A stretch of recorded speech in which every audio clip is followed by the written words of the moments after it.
ನಮಸ್ಕಾರ ಸ್ನೇಹಿತರೆ, Ram sir 360 YouTube ಚಾನಲ್ಗೆ ನಿಮಗೆ ಸ್ವಾಗತ. ಇವತ್ತಿನ ಉದ್ಯೋಗ ಮಾಹಿತಿ ಬಂದ್ಬಿಟ್ಟು ನೋಡಿ ಇಲ್ಲಿ. ಓಕೆ, ನೋಡಿ ಎಲ್ಲಿ ನೋಡಿ, ವಿಜಯನಗರ ಶ್ರೀಕೃಷ್ಣ ದೇವರಾಯ ವಿಶ್ವವಿದ್ಯಾಲಯದಲ್ಲಿ ಕಲ್ಯಾಣ ಕರ್ನಾಟಕ ಮೀಸಲು ಅಡಿಯಲ್ಲಿ ಬೋಧಕ ಹುದ್ದೆಗಳು. ಓಕೆ, ನೋಡಿ ಎಷ್ಟು ಹುದ್ದೆಗಳು ಹಾಗಾದರೆ 133 ಬೋಧಕ ಹುದ್ದೆಗಳು. ಹಾಗಾದರೆ ಸಂಪೂರ್ಣ ಮಾಹಿತಿಯನ್ನು ನಾವು ನೋಡ್ತಾ ಹೋಗೋಣ. ಎಷ್ಟು 139 ಹುದ್ದೆಗಳು. ಓಕೆ, ನೋಡಿ ಹಾಗಾದರೆ ಎಲ್ಲೆಲ್ಲಿ ಏನೇನು ಮಾಹಿತಿ ಇದೆ ನೋಡಿ.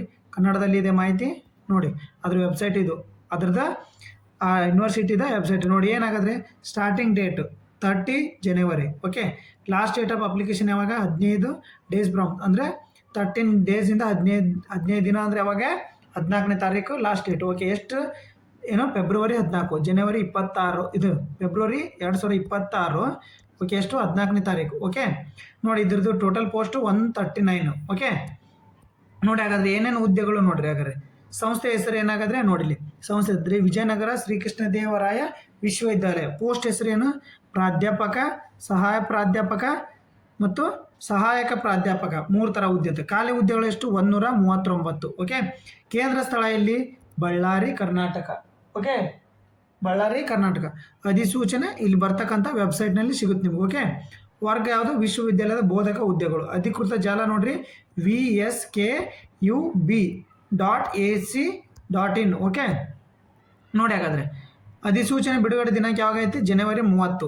ಆಕ್ಷೇಪಣೆ ಪ್ರಾರಂಭ ದಿನಾಂಕ ನೋಡಿರಿ 30. ಆಕ್ಷೇಪಣೆ ಸಲ್ಲಿಸುವ ಕೊನೆಯ ದಿನಾಂಕ ನೀವು 15 ದಿನಗಳ ನಂತರ ಅದರೊಳಗಡೆ ನೀವು ಏನು ಮಾಡಬೇಕು? ಅಧಿಸೂಚನೆಗೆ ಅಪ್ಲೈ ಮಾಡಬೇಕು. ಪ್ರವೇಶ ಪತ್ರ ಬಿಡುಗಡೆ ನಂತರ ತಿಳಿಸ್ತಾರೆ. ಓಕೆ, ನೆಕ್ಸ್ಟ್ ನೋಡೋಣ ಇಲ್ಲಿ ಏನೇನು ನೋಡ್ರಿ.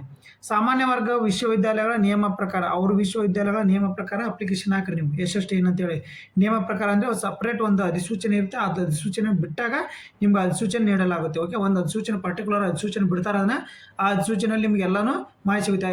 ಈ ವೆಬ್ಸೈಟಿಗೆ ಹೋಗಿ, ಈ ವೆಬ್ಸೈಟ್ ಓಪನ್ ಮಾಡಿದ್ರೆ ಈ ವೆಬ್ಸೈಟಲ್ಲಿ ಸಿಗುತ್ತೆ, ಹೋಗಿ ಡೌನ್ಲೋಡ್ ಮಾಡ್ಕೊರಿ. ಓಕೆ, ವಯಸ್ಸಿನ ಮಿತಿ ನೋಡಿ. ಹಾಗಾದರೆ ಕನಿಷ್ಠ ವಯಸ್ಸು 18 ವರ್ಷ. ಅಂದರೆ ಇವರು ಕ್ಯಾಟಗರಿ ವೈಸು ಇಲ್ಲೇ ಕ್ಯಾಟಗರಿ ವೈಸ್ ಡಿವೈಡ್ ಮಾಡಿದ್ದಾರೆ. ಎಲ್ಲಿ ಡಿವೈಡ್ ಮಾಡಿದ್ದಾರೆ ಅನ್ನೋದು ನಾನು ತಿಳಿಸ್ತೀನಿ ನಿಮಗೆ. ಓಕೆ, ನೋಡಿ ಕನಿಷ್ಠ ವಯಸ್ಸು 18 ವರ್ಷ. ಗರಿಷ್ಠ ವಯಸ್ಸು ಕರ್ನಾಟಕ ಸರ್ಕಾರ UGC ನಿಯಮ ಪ್ರಕಾರ ನೋಡಿ. ಕರ್ನಾಟಕ ಸರ್ಕಾರ UGC ನಿಯಮ ಏನೈತಿ ನೋಡ್ಕೊಡ್ರಿ, ಅದರ ಪ್ರಕಾರ. ಓಕೆ, ವಯಸ್ಸಿನ ಸಡಿಲಿಕೆ ನಿಯಮಾಪಕ SC ST OBC PWD ಅಭ್ಯರ್ಥಿಗಳಿಗೆ ಅನ್ವಯ ಆಗುತ್ತದೆ.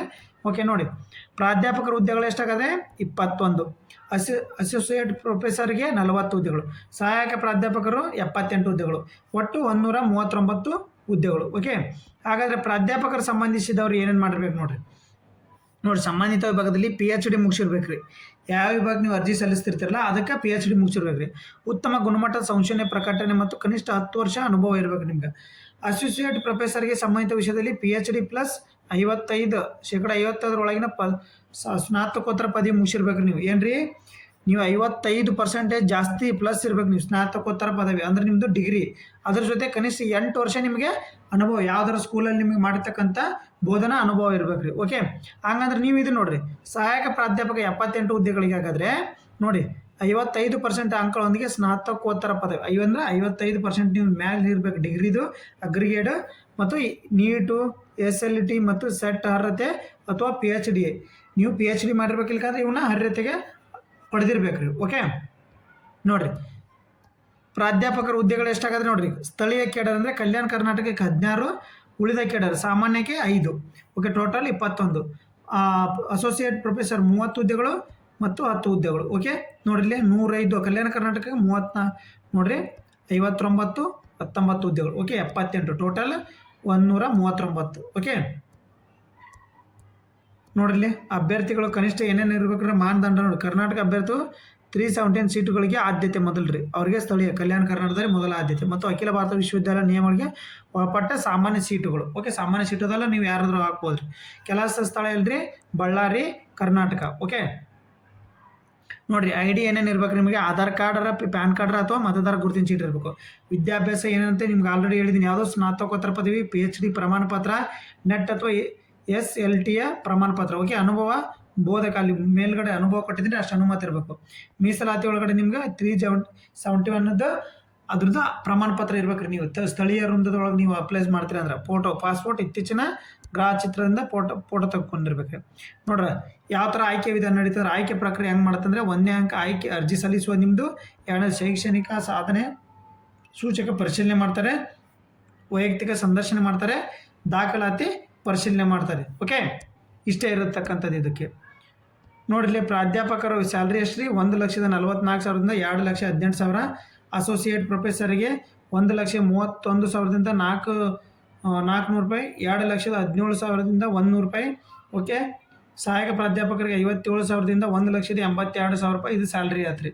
ಓಕೆ, ನೋಡಿರಿ ಯಾವ ಹಂತದಲ್ಲಿ ನಿಮ್ಮದು ಏನೇನು ನಡೀತಂತ ಅಂತ ಇಲ್ಲಿ ಕೊಟ್ಟಿದೆ. ಓಕೆ, ಅಧಿಸೂಚನೆ 15 ದಿನ ಒಳಗೆ ನೀವು ತಲುಪುವಂತ ನೋಡ್ಕೊಳ್ಬೇಕು ರೀ. ನಿಮ್ಮ ಅಧಿಸೂಚನೆ ಅದಕ್ಕೆ ಏನು ಮಾಡಬೇಕು, 15 ದಿನ ಒಳಗಡೆ ನಿಮ್ಮದು 30ರಿಂದ 15 ದಿವಸ ಒಳಗಡೆ ನಿಮ್ಮ ಅಧಿಸೂಚನೆ ಅಲ್ಲಿಗೆ ಪಡ್ಕೋಬೇಕು. ಓಕೆ, ನೋಡಿರಿ ಇದನ್ನ ಲಿಂಕ್ ಇಲ್ಲಿ ಕೊಟ್ಟಿದ್ದೀನಿ, ಅರ್ಜಿ ಸಲ್ಲಿಸುವ ಲಿಂಕ್ ಇಲ್ಲೇ ಕ್ಲಿಕ್ ಮಾಡ್ಬೇಕು ರೀ. ಓಕೆ, ಇಲ್ಲಿ ಕ್ಲಿಕ್ ಮಾಡಿದ್ರೆ ಹೋಗುತ್ತೆ ರೀ. ಇತ್ತೀಚಿನ ಉದ್ಯೋಗ ಮಾಹಿತಿ ಬೇಡ್ರಿ, ನಿಮಗೆ ಅರ್ಜಿ ಲಿಂಕು ಇಲ್ಲಿ ಕೊಟ್ಟಿರ್ತೀನಿ, ನಾನು ಯೂಟ್ಯೂಬ್ ಡಿಸ್ಕ್ರಿಪ್ಷನ್ ಬಾಕ್ಸಲ್ಲಿ ಕೊಟ್ಟಿರ್ತೀನಿ. ಓಕೆ, ಅದನ್ನು ನೀವು ಅರ್ಜಿ ಸಲ್ಲಿಸ್ರಿ. ಮತ್ತೆ ಏನಾದ್ರು ಕ್ವಶನ್ ಇದ್ದರೆ ಕಮೆಂಟ್ ಮೂಲಕ ಕಮೆಂಟ್ ಮಾರ್ಕ್ಸ್ ಮಾಡಿ. ನೋಡಿ, ಇಲ್ಲಿ ಇವರು ಸಪ್ರೇಟ್ ಒಂದು ಸೂಚನೆ ಮಾಡ್ಯಾರೆ, ನೋಡ್ಕೊಡ್ಲಿ ಒಂದು ನಿಮಿಷ. ನೋಡಿರಿ ಇಲ್ಲಿ ಕೊಟ್ಟಿದ್ದಾರೆ, ನೋಡಿರಿ ಏನೇನು ಕೊಟ್ಟಿದ್ದಾರೆ ನೋಡಿರಿ. ಇದ್ರಾಗ ಇದನ್ನೆಲ್ಲ ಮಾಹಿತಿ ಕೊಟ್ಟಿದ್ದಾರೆ. ಇದನ್ನು ನಾನು ಟೆಲಿಗ್ರಾಮ್ ಚಾನಲ್ಲ್ಲಿ ಹಾಕಿರ್ತೀನಿ, ಅದನ್ನ ಹೋಗ್ಬಿಟ್ಟು ನೋಡ್ಕೊಂಬನ್ನಿ. ನೋಡಿ ಇಲ್ಲಿ ಎಷ್ಟು ಹುದ್ದೆಗಳು, ನೇರ ನೇಮಕಾತಿ ಎಷ್ಟು, ಏನು ಇದನ್ನು ಕರಡು ಅಧಿಸೂಚನೆ ಹೊರಡಿಸ್ತಕ್ಕಂಥದ್ದು ಇದು ಅವ್ರು ಹೊರಡಿಸ್ತಕ್ಕಂಥದ್ದು. ಓಕೆ, ಇದನ್ನು ನೋಡ್ಕೊಂಬನ್ನಿ. ಓಕೆ, ಧನ್ಯವಾದಗಳು.